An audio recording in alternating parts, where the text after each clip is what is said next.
Serenades of Sorrow. The mournful notes echoed through the dusty halls of the abandoned theater, beckoning me inside. I should have turned away, headed back to the bustling neon lights of the city streets, but the melody seemed to pull me along, each step bringing me closer to its source. I paused in the doorway, peering into the gloom. The once grand performance space was now a crumbling ruin, velvet seats torn and faded, gilded walls peeling to reveal brick underneath. Yet somehow, impossibly, a piano sat on the stage, candles flickering around it. Though covered in a film of dust, the black lacquer finish gleamed in their wavering light. A figure hunched over the keys, coaxing out that haunting refrain. I couldn't make out any features beneath the hooded cloak it wore, aside from a pair of slender hands that moved gracefully over the ivories. Hands that looked so familiar.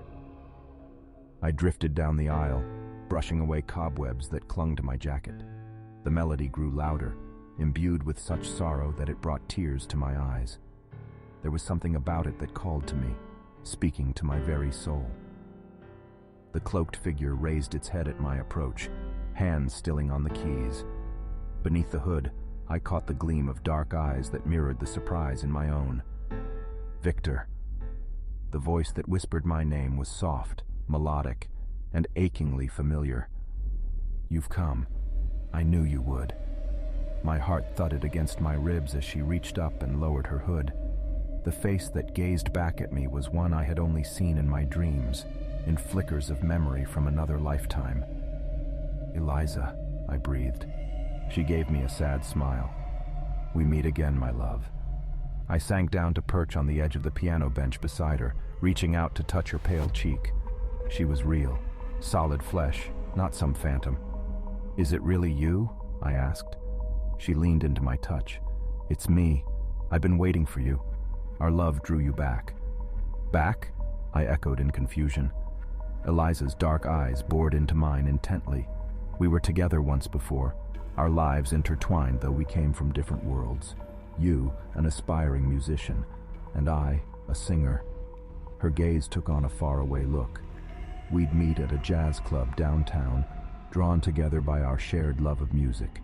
Do you remember? I frowned, struggling to grasp threads of memory just out of reach. I did recall the smoky interior of a club, Eliza's voice soaring above a small band, my fingers on piano keys late into the night, the way we'd steal away to be alone, no longer able to deny our feelings. I'm starting to, I said slowly. It was the 1950s. We had to hide our love from a society that wouldn't understand. Eliza nodded, a tear slipping down her cheek. But fate had other plans for us. One night after we played our set, I waited for you out back, ready to reveal our love, but you never came. The memories rushed back in a dizzying flood, shouting voices, blows landing, my body tossed in an alley like rubbish. I gasped, hand flying to my chest where phantom pain flared. "They killed me," I said hoarsely. "Because of us, because we broke their rules." "Yes." Eliza squeezed my hand, fresh tears coursing down her face. "And I swore I would find you again, my love, that we would be reunited." My gaze dropped back to the piano and I realized where I had seen it before.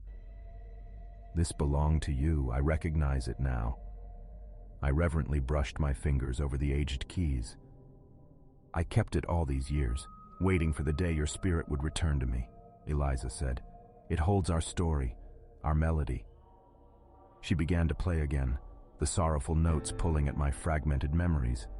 I saw flickers of her life after I died, the curse she cast to bind our souls, the way she clung to the vain hope I would return to her, how her grief eventually drove her mad, leaving her a shut-in hoarding her possessions, the piano her sole companion. "It's time, my love," Eliza murmured, meeting my eyes again. "We must finish our song, make it whole once more. Only then can we be free of the past." I positioned my hands over the lower keys, finding the complementary notes came back to me like second nature.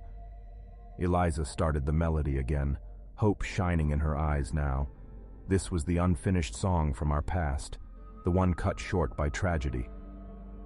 My fingers joined hers in the dance across the keys. The music swelled. our two parts intertwining seamlessly.